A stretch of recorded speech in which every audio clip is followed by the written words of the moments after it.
And welcome back to the first week of Hearthstone action on the NECC. Next up, we've got what promises to be an absolute slugfest. Bay State's own Bognasty will be going toe-to-toe with the pride of Northern Alabama, KillerJV. 1,200 miles separates these competitors, but tonight they're going to get to know each other a little bit better here. I am joined by none other than Mick, who's here for the first round. Hey, let the people at home know what they missed if they're joining us late here. You guys missed a clean sweep by our boys over there. It just felt like, it was very one-sided. NECC kind of took it home there against Fluffy Boy with a 3-0. Pretty quick one, too, at that, sadly. But overall, hopefully with these deck lists we're looking at right now, things can slow down a little bit more so we can have a little bit more to talk about this time around. Yeah, absolutely. Players are conducting their bans right now there, Mick. What are you expecting to see across the board? That Demon Hunter jumping out to me, kind of sitting atop the tier list. Not something I ever want to play against. OTK feels bad in general. What are your thoughts on what the players are going to take out of play here?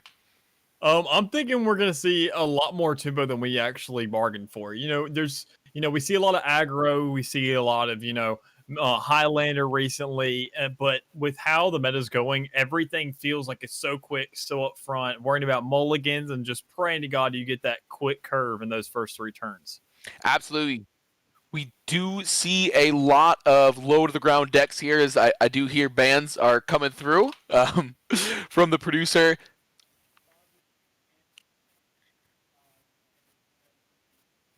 So Demon Hunter and Hunter taken off the table. Demon Hunter, something I expected to go. What are the threats of that Secret Hunter list? Why do you feel that was taken off the board with that Warrior Paladin Mage didn't want to see?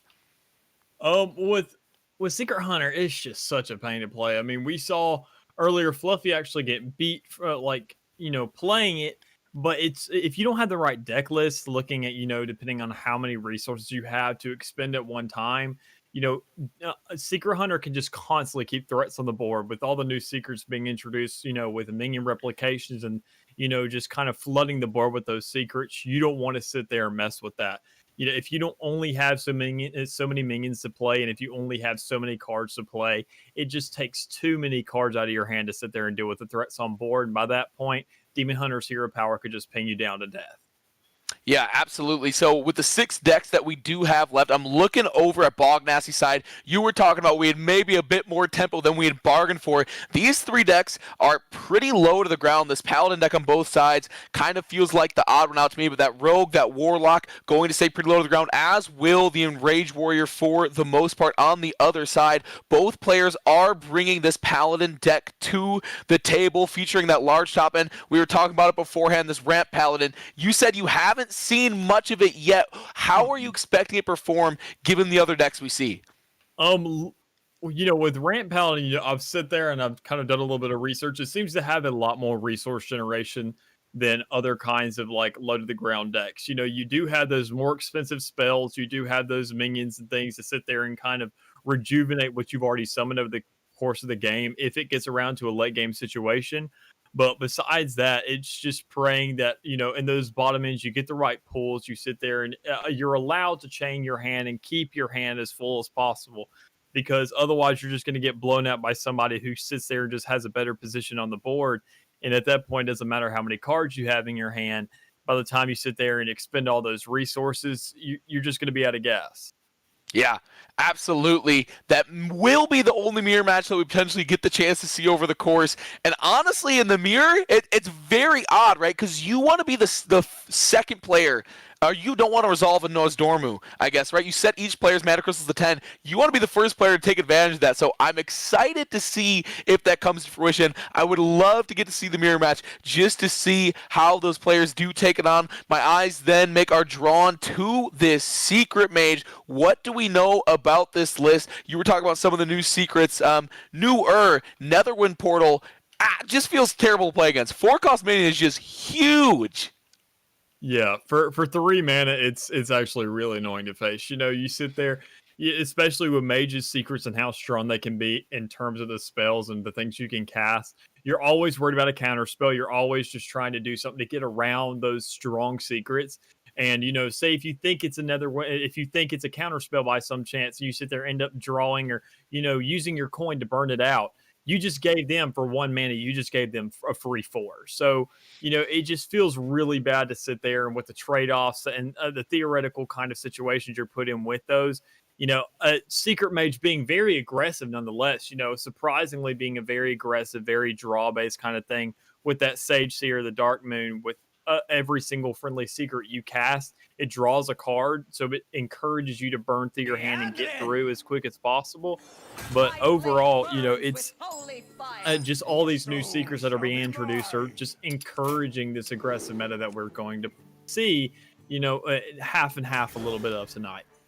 Absolutely. We are underway here in game number 1. If you're just joining us, piloting this Warlock will be Bognasty, hailing from Bay State, facing down on the other side. KillerJV representing Northern Alabama. It is sure to be a good one, as we're going to get it cooking here with a hero power on turn 1. Mick, what are we looking at here in the early going between this Zoolock and Ramp Paladin? We're looking at Paladin at this point, trying to generate, you know, refresh his hand. As we see, he's going to drop a red scale, and that's a 2/3 facing a 1/1. So he's going to have the upper hand in terms of those trades. And then once it dies, he's going to get a dragon in hand, which is going to be a lot better from him from, say, Warlock, who has to sit there and expend his mana for either 1 or 2 more minions, which could also theoretically possibly still not be enough to trade to that 2/3 as of right now. So Paladin's just trying to ramp up as quick as possible, get those expensive cards, because before you know it, with the resources in his hand, he's going to be at that point where he's got to be spending those expensive minions at that point. Absolutely, the face is the place there early on. The 1/1 going to connect. Yeah, I've got my eyes on those double flesh giants. For those uninitiated, cost 1 less for each time that your hero's health changes during your turn. Get down, added to hand there. Solid pull.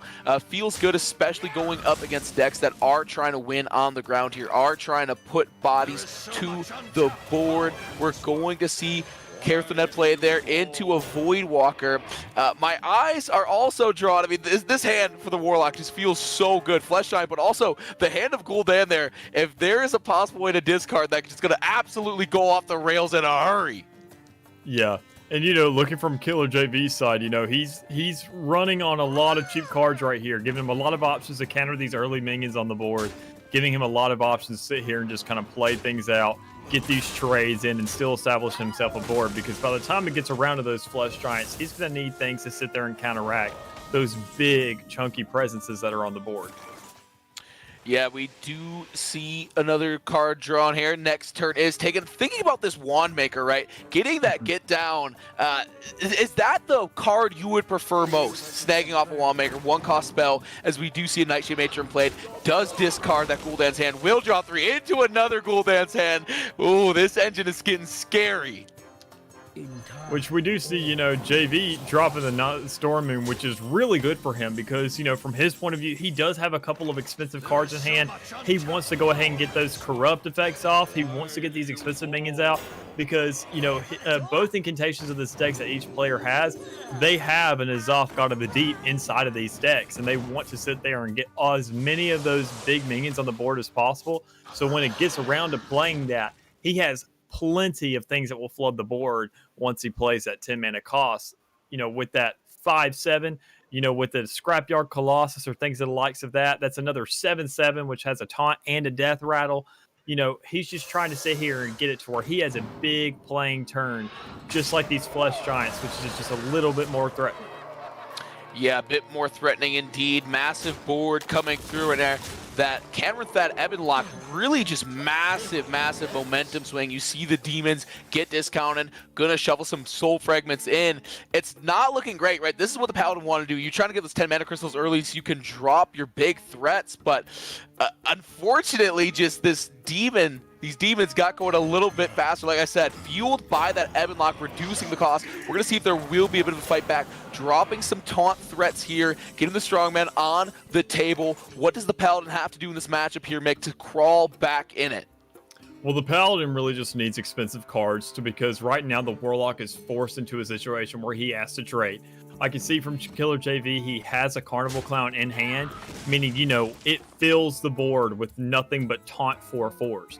So at this point, Warlock has already used both his Flesh Giants, and he's already used one of his Nightshade Matrons. So, you know, he doesn't have that many big attack minions at this point, and he's going to have to find a way to sit there and trade, you know, and still have the gas to sit there and counter a N'Zoth or, say, another big threat that comes on the board, which, you know, from the likes of it and, you know, seeing what we got right here, I think JV might actually have a chance as much as, you know, Warlock looks favored right now. Yeah, indeed, trying to buff these minions and trade off, but you're exactly right. That Carnival Clown will be coming down any moment, flooding the board, and no real way seemingly to deal with it on the offset. So we're going to see what can be done there. I can't quite read that demon that's in hand, that 7 cost. Mick, if you can help me out. The resolution waiting a little bit on my end. Oh, okay. I'm going to assume what you're talking about is going to be that it's going to be Canthrid's Prime. I'm sure it's what it is. Yeah, and it sits there and it summons or just a bunch of random demons for Warlock to sit there and play with. They can be of any cost. There's no limitations to it whatsoever. So it's just another one of those RNG elements that he's praying comes into his favor when it comes around to actually throwing it on the board. Yeah, he does have a second Kel'Thuzad right there on the board right now, but overall, he's just hoping most likely that the Prime that he throws down is going to be enough to counter a Carnival Clown and possibly another refresh of a board flood. Yeah, absolutely. Talking about the Canthrid Prime there, just trying to get the resource generation through the RNG, hoping to find the demons that can answer this board, but absolutely massive. All the 4/4s have come out from that Carnival Clown, taking this turn to the rope, really thinking it through, trying to find the best line of play, and we're down to 3 clowns at the end of the turn. Paladin just trying to hold on, outgas at this point, but as you're talking about, Canthrid Prime summoning 3 friendly demons that died this game. Could hit big or could miss big. You don't want just 3 Flame Imps. Yeah, and, you know, it also comes down to how many times it died. So, you know, he'd be a lot more, like, likely to get a Void Walker than he would, say, you know, a Minari. And, you know, with how many he's played in those early games, that can mess you up if you sit there and tend to throw it down early enough, those primes, because that can end up, you know, messing you up if you haven't got your big ones on the board yet. So I think that's exactly what Bognasty's looking at right now, trying to figure out, you know, when is the best time to play this so I can increase my likelihoods of getting something that I want. What are even the demons that really get you close out of the situation? Off the top of my head, I'm thinking of Nightshade Matron, right? The 5/5 rush, and I guess you want that with your Minari, so you give the +3 attack and lifesteal on that turn, but ultimately, it feels like the momentum here is sliding slowly but surely over to the Paladin, developing a weapon here, a lot of resources on the board. It's not looking great here as the swinging has commenced. This turn run into the rope, hero power to end it off for the most part. Going to drop another minion, but man, it does not look great for the Paladin situation. There's Soul Fragment, going to be able to stabilize just a little bit, but a whole lot more help than that. Yeah, and, you know, as you said, with the rush right there, the rush 5/5, there's only so many of those you can get. The likelihood of getting duplicates of those is extremely low, and he's going to need a lot more. And as you said with the Minari, you know, one thing to keep in mind is that is a battle cry. So if he sits there and gets it from the Prime, it's not going to sit there and trigger that effect. Sadly, it's only going to sit there if he plays it from hand. And once you play down the Prime, which we're going to see now, it isn't giving him anything he wants. Really just buying time. Yeah, not quite what they were looking for there. You call me out in the battle cry. I've been playing a little bit too much Magic Gathering Arena. It's okay, man. You know we all got it. They're ETBs. Absolutely, the board built up a little bit, but it doesn't look like it's going to be enough. There is the concession. Game number 1 will go over to this Ramp Paladin list, taking out of the equation. If you're not acquainted with the Conquest format, you have to win with each of the decks you bring in this best 3 out of 5. So now that Paladin has been essentially used up, the dub has been secured, bag secured, Rogue and Warlock left on the table for KillerJV in the remainder of this one, Mick. Which one do you think they're going to select? More importantly, in my mind, Bognasty trying to run it back after holding the L. Mage Warrior Paladin. Yeah, I'm thinking Personally, looking at how this Warlock played, he's going to want to go ahead and get something on the board where he can take care of that again later.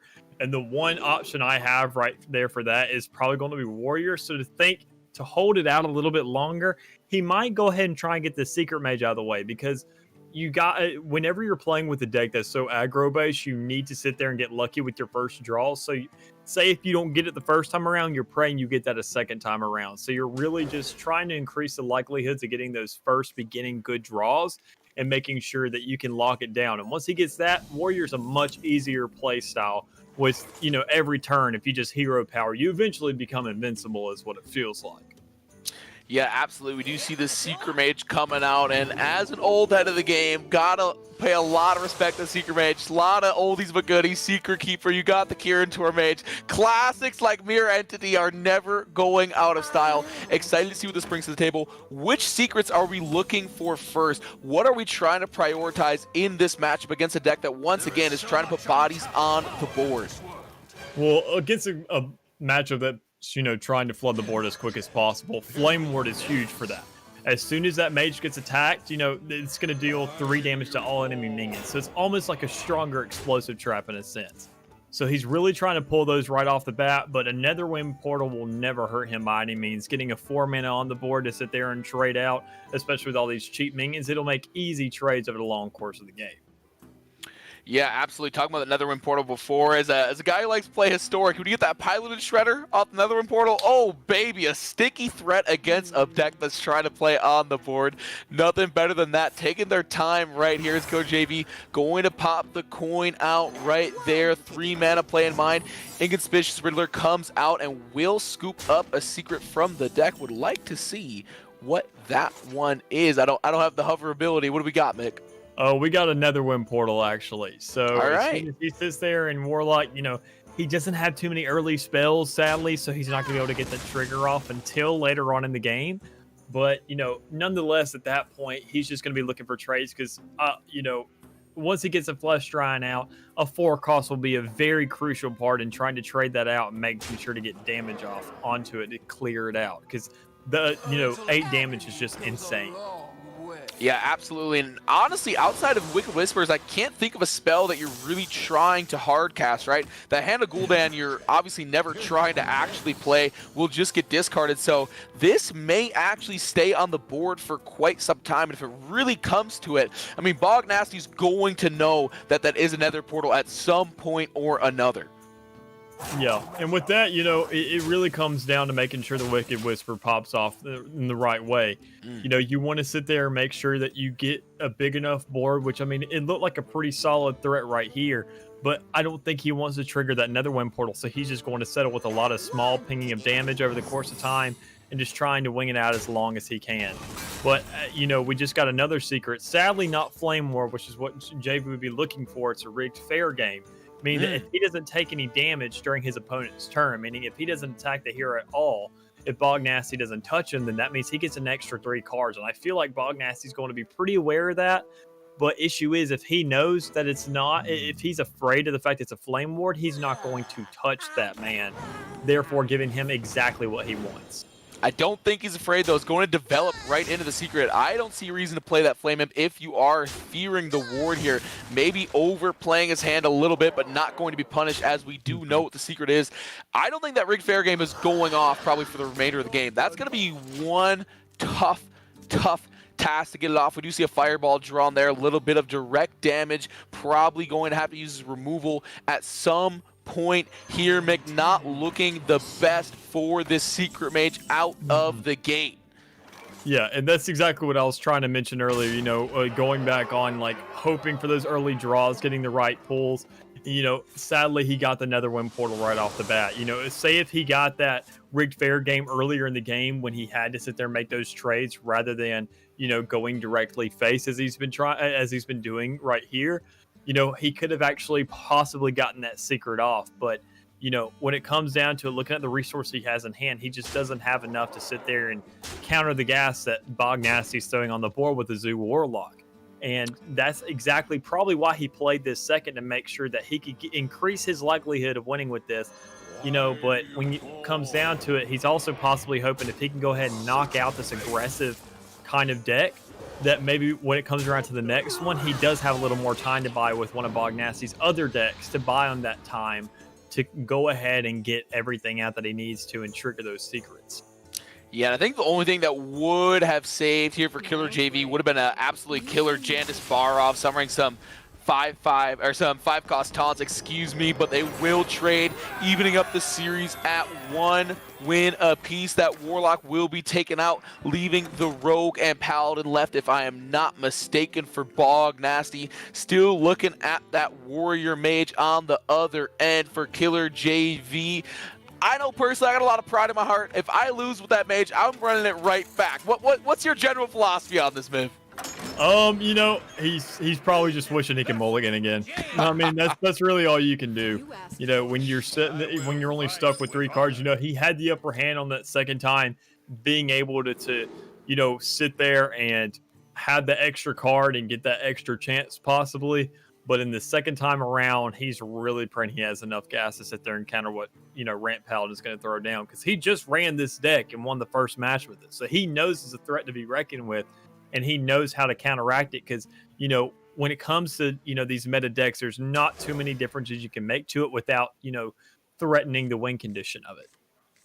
Yeah, absolutely. Going to send that whole hand back, and there is the Nosdormu in the opener. So this is a dangerous hand, especially with the coin. We're probably going to see that Nosdormu come out on 3. At least, yeah, it doesn't seem like there's any reason not to. You're going to give that mage a lot of options, but I don't see any way you don't. Seer of Darkmoon in the mage's hand, which is the highest threat minion in the deck. Thinking about that one right here. Ancient Mysteries is played. They will scoop up a secret from the deck, toss out the Rigged Fair Game, and this is a phenomenal place to play that Rigged Fair Game.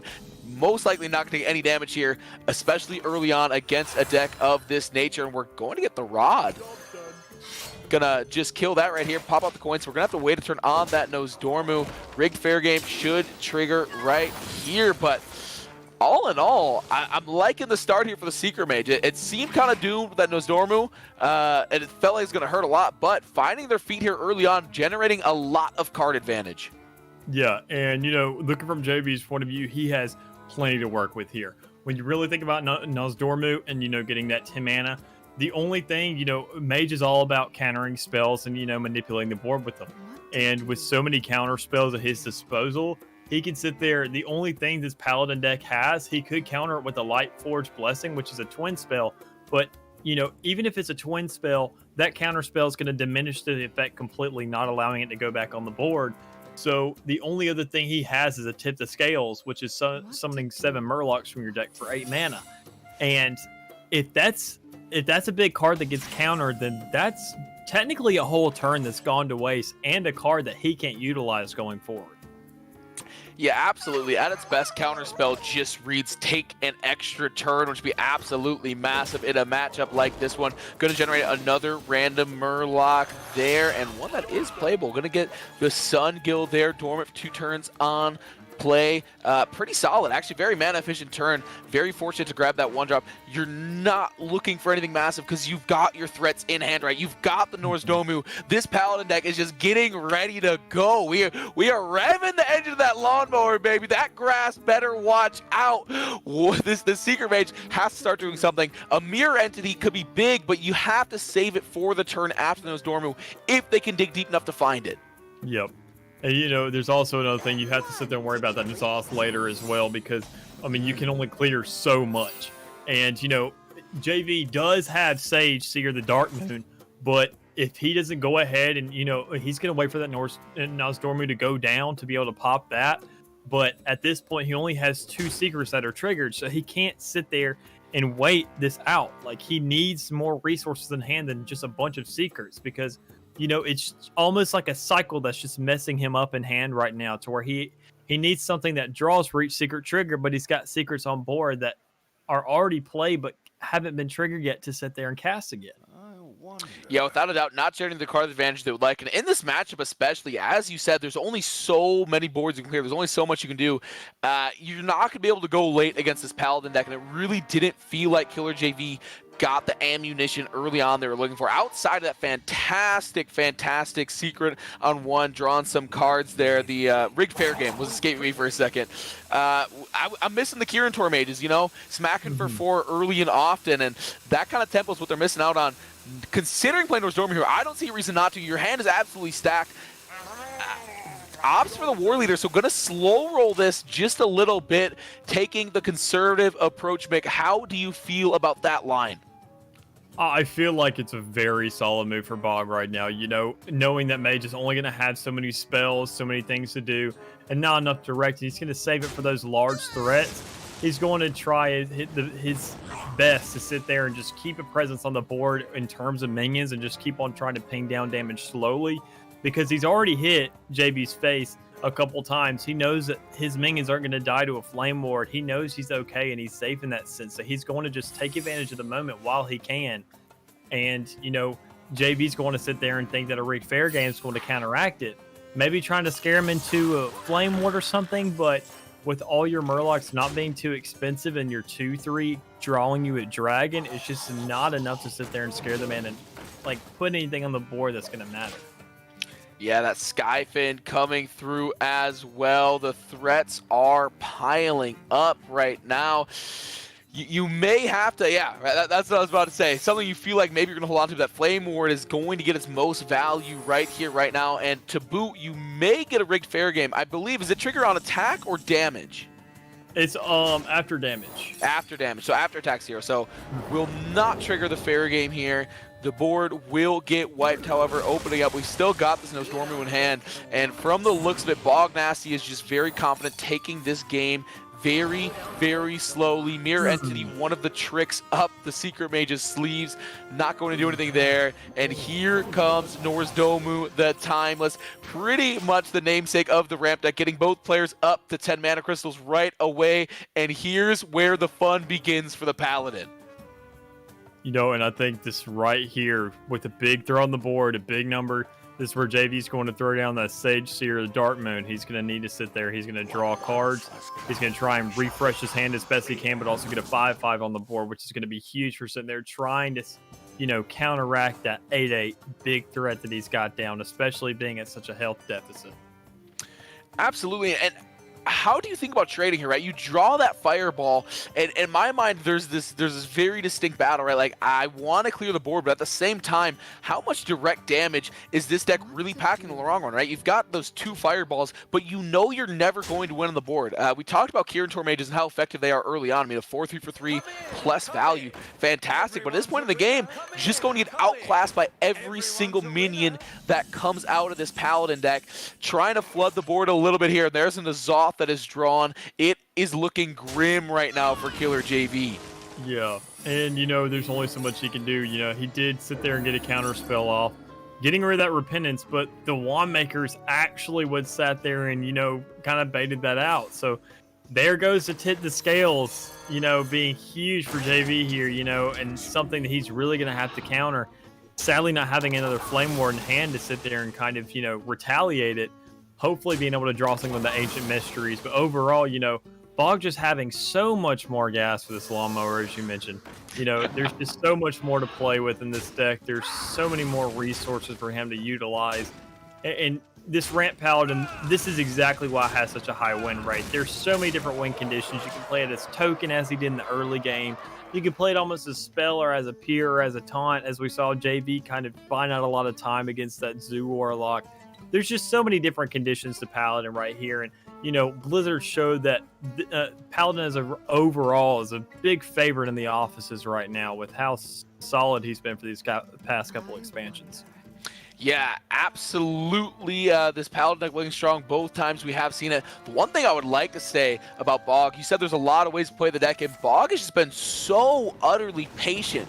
Just every move deliberate, everything has a purpose. We're not just going face. That Kieran Tormage will be dropped right here, popping out a counterspell to boot. Every move was just so deliberate, and you really have to appreciate Bog after taking that loss in game number 1. 6 damage being dealt to face, 2 fireballs in hand. So we are somewhat close to a potential come from behind win here for KillerJV. They've got to find some damage, and they have to find some form of board control. Yeah, and you know, JV's looking like he's kind of locked out here. He's going for a face approach, trying to get whatever damage he can left with these fireballs in hands and things as such. But I don't know if it's going to be enough at this point. I think he's going to sit there and refresh and wait for the secret rogue to come out. And, you know, the stealth rogue, secret / stealth, sorry. But, like, there's so many things that go into rogue nowadays. But, you know, with so many things having stealth, having things like Flame Ward and things that just kind of AoE affect spells that trigger off the secret and work in synergy with your other cards, it's going to be so much nicer in another matchup like this because, you know, against Rant Paladin, it feels like the only thing they can counter is another Rant Paladin or a control deck of some sort, which can just diminish a whole player's board. Yeah, not looking good. You can control the board a little bit here, but I'm not seeing a super concise line. I didn't peep that Jairus Barov, so that coming in could be big. We don't find any taunt off the back end, though, and that is not going to be enough. There's the concession coming through. KillerJV will fall once again with the Secret Mage, leaving just the Rogue to go for Bognasty and their lawnmower that's just been absolutely putting out the punishment here following that disappointing game number 1. You know, and I think oddly enough, as time goes on, it feels like JV's only going to get stronger with these matchups. You know, obviously there's an aspect of RNG in the game, but just looking at how these matchups work, Stealth Rogue, the 2 things that he has to go up against for JV is a Secret Mage, which has a lot of just kind of targeting spells and like a lot of AoE clears with those Flame Wards and those Netherwind portals. But then, say if he does one with Secret Mage, right after that, the Stealth Rogue has to go up against a Warrior, which, you know, especially a Pirate Warrior, and with the new Sword Eater card and, you know, Reaper Scythe and things of the likes, there's so many different things and so many different ways to play with that kind of deck that it becomes an issue, especially with the Risky Skipper. That's a huge minion nowadays, and that can just clear a whole weak board of stealth minions. And at this point, it feels like JV, he actually gets a breather because he knows he's already locked out Bognasty's 2 strongest decks. And at this point, Stealth Rogue is just not going to be as strong as the rest. But we're going to have to wait and see for those mulligans to come in to see exactly who is favored all in all. Yeah, absolutely. As you said, Bognasty down to the last one, and there are some glaring holes in here. The card that really draws to me, especially in the Secret Mage, that we haven't seen in either matchup, as you may hear my fire alarm go off the background, a little smoke detector. The boys in the kitchen having quite the night, I suppose. This Arcane Flak Mage, right? The ability to have a 3/2 threat on board that can trade out, that also is just AoE. It's clearing, right, the whole time out. Yeah. That's the card I would have my eyes on if we saw the Mage run back, but here is the Warrior going mano-a-mano against this Rogue. What are the cards we're trying to look out for in this Warrior deck? You did talk about the Risky Skipper. Absolutely fantastic. Kind of fills a similar role as the Flak Mage, right? Is a threat, right? Is a 1/3 solid body to trade with, while being able to dish out that AoE damage. Yeah, and, you know, a big thing, like I said, is Reaper Scythe and Sword Eater. You know, Rogue is going to have to attack at some point with these stealth minions, and as long as JV keeps them on the board, he's going to be able to Reaper Scythe them and sit there and make sure they just get cleared out immediately, especially with that cleave effect that the weapon has with the spell burst. And also having 2 Sword Eaters, which is a really good card, sitting at a 4-mana 2/5 with taunt, and you equip a 3/2 sword. Like, there's just so much value in a card like that, especially with a lot of resources to be expended by Bognasty in this Stealth Rogue matchup, because, you know, there's only so many minions you can play at a time, and with that Summoning Sickness, that could kill him all in all if he doesn't get around to actually finding a way to counter it. Yeah, absolutely. We do see the Spy Mistress developed on the board, 2 more stealth minions, and then has the opportunity to go extremely aggressive here with the coin and really just kind of spew everything out there. Not sure we're eyeing up this Warg Infiltrator. We're just going to opt here, it looks like, for dropping both 1/1s. Stealth threats established. There is a lot of damage that's going to start coming in. But as we have talked about, between the hero power and everything else, there are a whole lot of tools here. There's Ankar coming out. Pirates will be drawn. A lot of card advantage generated, but is going to take 3 on the crackback from that minion, putting down to 26. 5 damage remaining on the board here, and a lot of damage being drawn as well. There's some more card advantage. This Rogue may have a shot. Bognasty trying to put away KillerJV here in game number 4. Yeah, you know, and we do see JV sitting there pulling this Warmaul Challenger, which is going to be really nice for trading out these small damage minions. But right now, you know, the best thing he could have asked for right there would have been a risky skipper. If he could have played that, then played a Bomb Wrangler, that would have sat there, triggered, killed 2 of his minions on board, and then also some of the 1/1 Boombot at the same time, really giving him a beneficial spot to be sitting in. Yeah, absolutely. Risky skip your MIA right now. KillerJV going into the tank for this one. Pondering some options right now. Still has 1 more charge left on that Ankar. Will be able to draw some cards. I believe, is that Lord Barov thing about being played there? Not super effective, it feels like, in this match. At least the first half on the battle cry does literally nothing. Yeah, it only sits there and changes one of the minions' health, which isn't all that beneficial to him at this point. I mean, it does sit there and help him out with that clear, you know, dealing the 1 damage to everything, but he's going to have to use way too many resources to actually get that popped off. So I think he's just going to keep on looking for things, and there we go, looking at that Solider, just finding a way to, you know, draw out the damage and stall as long as he can to sit there and get these board clears going. Yeah, KillerJV finding the absolute correct play there, developing a taunter on the board. I mean, has the ability to trade out here. There's the Delinquent coming through, going to add the 3/1 Ghost to hand on Death Rattle, dropping the coin. And yeah, I mean, I assume we're just going to see a lot of damage pushed through to the face here. Some decisions being made. Corrupt will be adding that to the weapon as well, making a lot more damage coming through, taking some to the face. But man, Bognasty absolutely doing it right now. Develop the board early, hit the face often. KillerJV left to scramble, trying to find some way to extend this first week, but it's not looking good, Mick. Yeah, you know, he hasn't gotten any of the draws he wanted. He's gotten a lot of duplicates, doesn't have much diversity to his hand, and that's really what's killing him right now.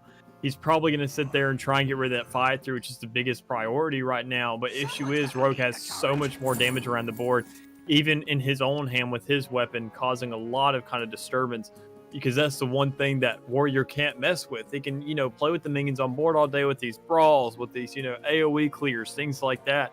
But he just doesn't have anything to really mess with the other opposing hero besides that hero power he's got. Yeah, what's the current attack of the weapon? Is it already at a 4? Deadly Poison making it 6, 7, 8, 9? I mean, we've got... It's 5, 6, 7, 8. I think that's lethal, yeah? If I'm correct, there is Bognasty going to play that. South Sea Deckhand to boot, but that's just gravy along with the Sinister Strike. Oh my goodness, Bognasty. Woo! You know what, Mick? They dropped the first game. We compared Bognasty's game to a lawnmower. It just takes a while to get it going. It's Bognasty coming through. There it is, finally winning with the Rogue. Rattled off 3 straight. Some very patient gameplay, Mick. Yep. What are your takeaways from that second match that we've seen here in week number 1? Once again, it's just looking like a lot of unlucky draws for guys. You know, sadly, there's just so much, you know, there's so much RNG involved. We've seen a lot of duplicates today on JV's behalf. You know, he doesn't get the hand diversity he wanted. You know, with that Secret Mage matchup having to go twice, he just got the same spells twice in a row or just didn't pull the ones he wanted. You know, just a lot of factors that come in that are out of his control personally. It's not missed damage on here, you know, like maybe a misplay in order there. It's just the fact that, you know, you sit there, you have random effects, and, it's a roll of the dice, and maybe he played a little too much D&D this week, and used all of his luck there.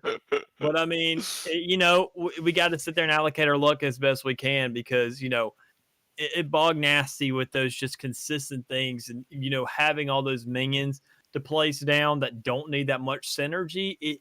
He didn't have to worry about that. No matter what the turn was looking like, he could play something. Absolutely, folks. You heard it here first. Irresponsible Dungeons and Dragons playing, the result of JV's untimely loss here. We're so thankful for everyone sticking around in chat. The NECC is brought to you by Meta. Meta Pro Gaming is a full-service esports management, development, and consulting company that provides coaching and management. You can visit at metaprogaming.gg to learn more. HyperX, the mission has been developed gaming products for all types of gamers, no matter who you are or how you play. We're all gamers. HyperX, the gear choice of celebrity ambassadors, pro gamers, tech enthusiasts. I don't think I fall into any of those categories, but they are some phenomenal headphones. Great for jamming out at 3 in the morning. Also brought to you by Helix Esports, which is a world-class gaming and virtual reality experiences at state-of-the-art esports centers throughout the United States. They deliver professional esports experience to absolutely everyone. Whether gamers choose to play, practice, and socialize with friends, or compete at the highest level, Helix Esports is the premier destination for them. You can follow them at Helix Esports USA. Caught me off guard there. And our last and final partner, you know this ad read if you were around last season, ESTV, the first ever dedicated channel for esports and gaming personalities, the first channel devoted 24/7 esports coverage, and can be found on a number of OTT platforms including Roku, Amazon Fire TV, Samsung TV Plus, Sling TV, and Vizio Free Watch. Mick, before we send the people to the break, before our next game, do you have any closing thoughts for Twitch chat? You guys just allocate your luck right. You never know when it's going to come back to bite you. Absolutely. Hey, don't play D&D if you know you got a Hearthstone match at the end of the week. When you come back from the break, you will be seeing a battle of the slugs. UC Santa Barbara Cruz going up against UC Santa Barbara Cruz, as Paper Ninja will be taking on King Milo in what promises to be an absolute banger. We'll see you on the other side.